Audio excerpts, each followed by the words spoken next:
I spent over £1 million on drugs. I lost houses, but I had record deals. I had so much going on, but none of it meant anything. Because the only thing that meant anything to me was drugs. Step around this wall of sound.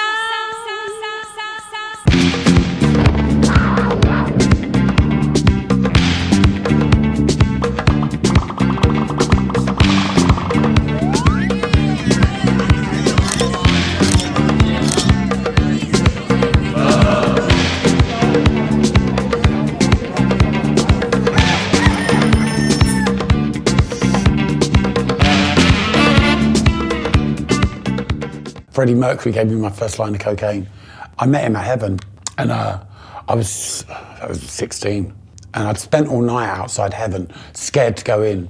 And I remember I was wearing a Fiorucci t-shirt, and he walked by and he went, "Nice t-shirt," and I was like, "Oh, thanks." So then they said, "Come in with us." So I went in and hung out with them, and then kind of later on that night, he just said, "Oh, do you want a line of this?" And I was like, "No, I don't do drugs," and of course, straight away, I took it. I used to be this precocious, I still am precocious, but I used to be this precocious 16-year-old, really fat, and I used to wear like a big pink fur coat, and just like really annoying. My first impression of Tony was that he was like really mouthy, and when I found out how old he was, I was like, oh my God. Yeah, I remember him being quite cheeky and rude, and I was a little bit like, I don't know if I like this person, but he had chocolate. I worked on the door of this club, which was called The Playground, which used to be at the Lyceum. They were opening, and I was like, I blagged this door job. And I did the guest list, and every week I would slag the music off, and I'd be like, "Oh, this music's awful, everyone's leaving." I didn't even listen to the music, I just slagged it off for the sake of slagging it off. And then one week it's like, "Oh, look, we're sick of you saying this. Why don't you, if you think you can do better, why don't you do it?" And I was like, "Okay, right, fine."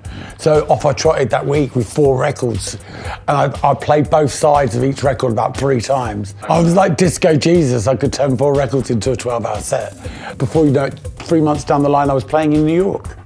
I used to play at the Palladium. Palladium was Steve Rebels, who did Studio 54, and I remember the first time I went, they picked me up from the airport, and I remember him saying to Steve Rebels, saying to me, "Today you're going to be big news in New York, tomorrow no one's going to give a shit." And I just like thought, fuck off, you idiot. Do you get what I mean? The first time I went to Paradise Garage, I went with my friend Richard, and we got there, and they were like, "Oh, you can't come in now, we're full up," and I literally got my friend Richard to suck the manager off so that we could get in each week. And one night we went to Paradise Garage with Diana Ross, and we sat with Larry in the DJ box, and he was completely out of it. He was playing thunder and lightning noises for like 10 minutes. It was like,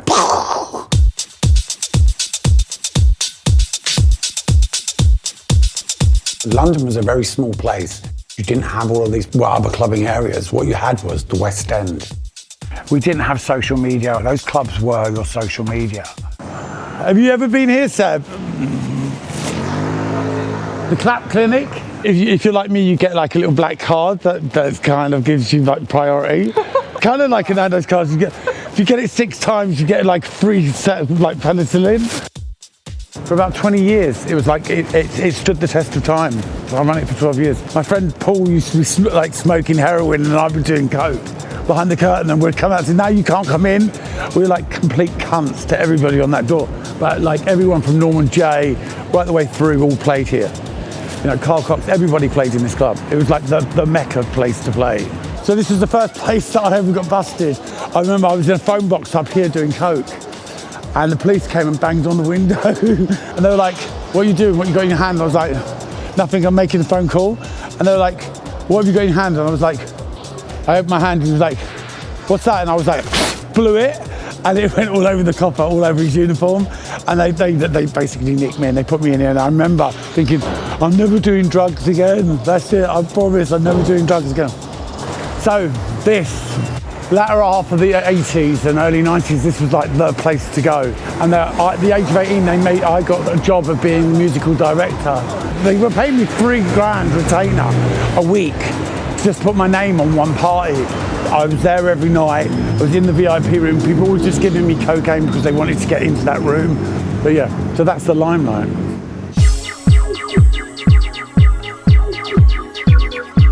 House music was amazing. back then. It was revolutionary. It was just like, oh my God, you didn't need drugs to feel the moment.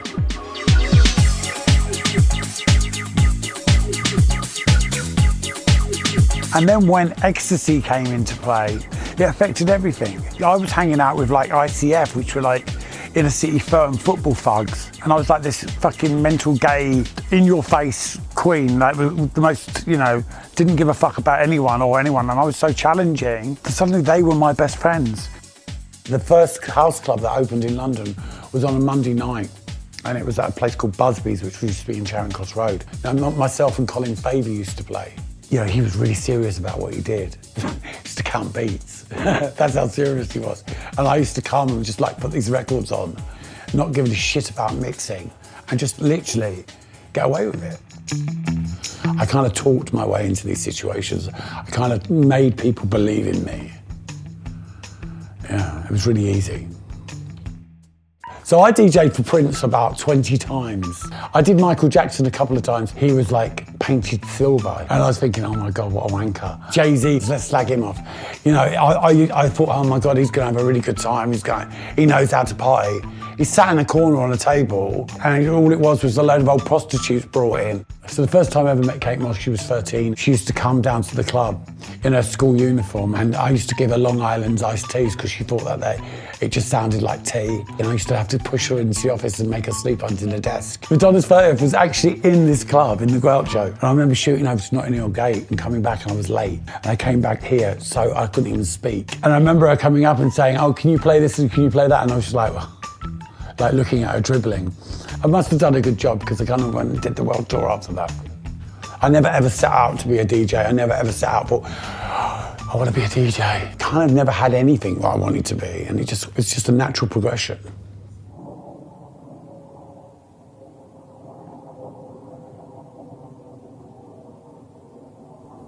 I got swept away with it, and before I knew it, I was drowning. I used to say it was the chemical scaffolding that kept me up, and I used to think, oh my God, I've come up with this really good, brilliant phrase for my own demise, and it was just awful, I used to just turn the music off and demand drugs. I used to literally turn the music off and say, no K, no play, and people would bring me ketamine. I would do the ketamine and I'll start playing again. And I kind of got to this psychosis state where my mouth was on fire, and I kind of thought I had animals living in my mouth. I would think, oh, I know, I'll get a pair of pliers, and I would get pliers and pull them. It was just awful. It was really awful, but I was so conscious of it. And it's taken me 12 years to learn how to smile. Hello. Hello, little girl. People can you confirm Tony will take requests on the night? What the fuck done my jukebox?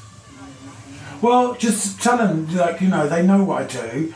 And at the end of the day, obviously, they wouldn't be booking me for every Victoria Beckham party if they didn't know what I did. So I don't see the problem in that. Just say it doesn't. I'm happy to take the odd request. I'm not spending all night taking requests from people. End of the story. I'm there to do a job, not to fucking answer questions.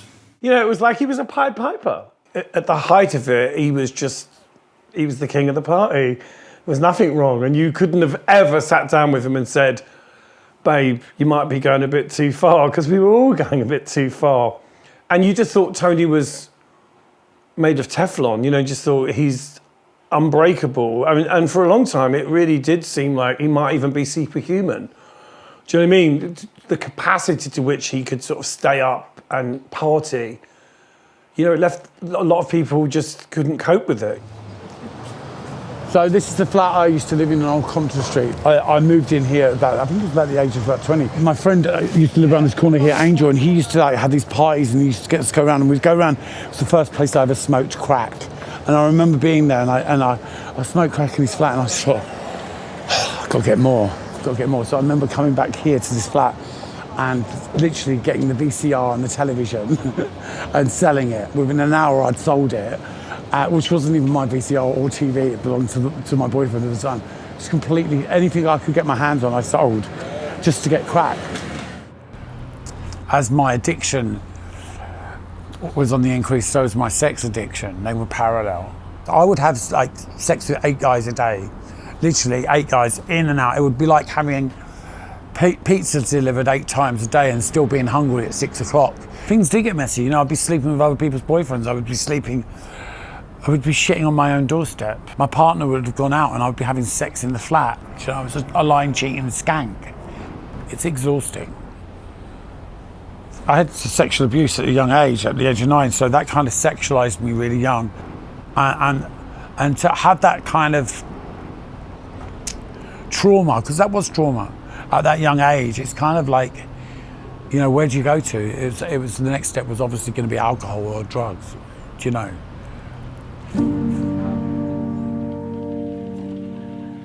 I weighed 7 stone. I was gone. One night I was at the cross. Suddenly my ex-partner James came in and was like, what happened to you?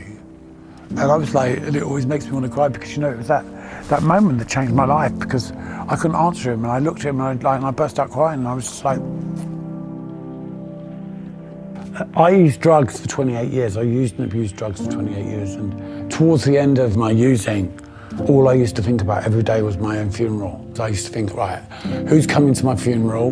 Who's going to sit in the front row? Who's not going to come? Who I'm not going to not invite? It's like I was going to do a guest list to my own funeral.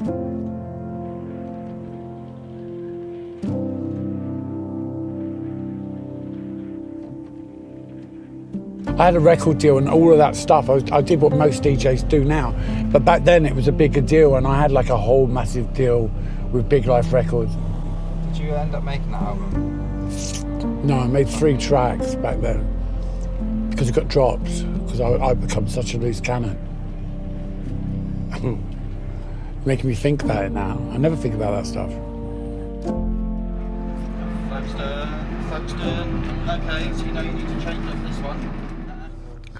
Just so you know, we're on our way to you. We're in Folkestone. Oh, you're in Folkestone? Okay, Yeah. see you in a minute then. Yeah, bye. Bye.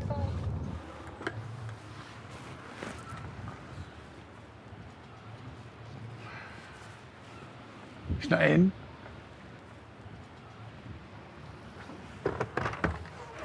Yeah, you're right. Oh, hello. I've got to come in because the filming. I've got a shut door. It'll be nice when it's done. Yeah. We've been here 2 weeks, haven't we? That's, you know, got a big bedroom again. You've got garden at the back. That's mine. Okay. And then upstairs. You seem you've got really a whole short. car Why do you park. seem so short? Because I lost 2 inches in height because I was too explosive. Oh my God, my mum's a dwarf. Don't you start. My mum's a dwarf. My aunts told me you were gay when you were 3 Wait, years hang on, old. we got to the gay question, yeah? Well, you're jumping there, didn't you?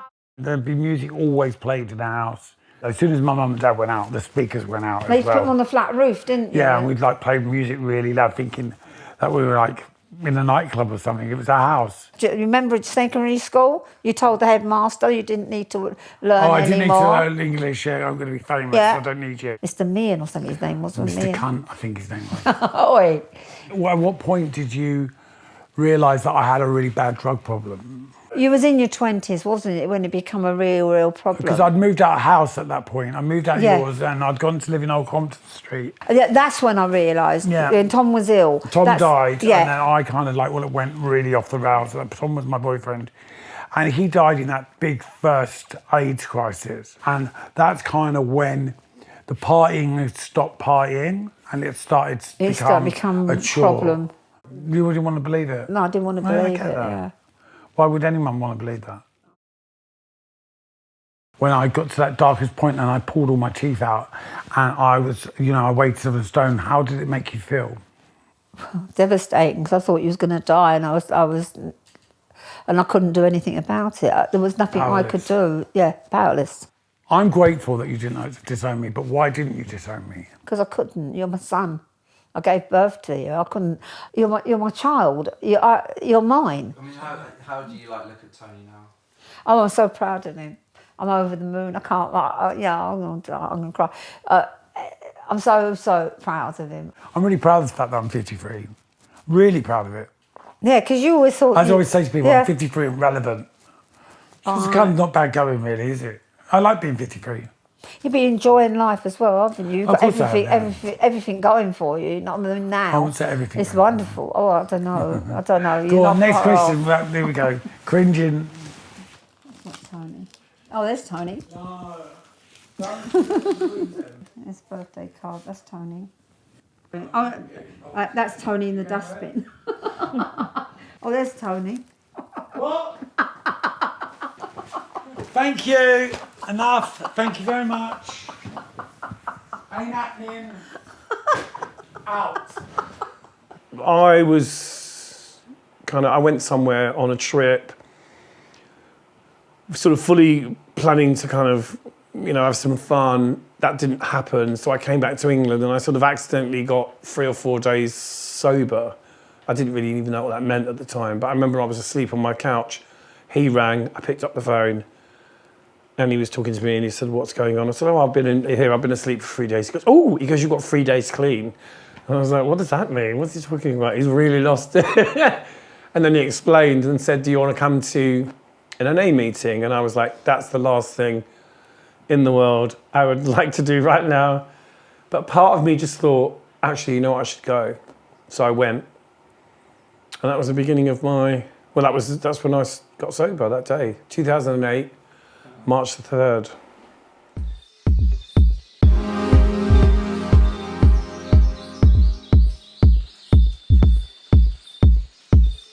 I've dealt with the wreckage of my past. For me today, I can sit with myself.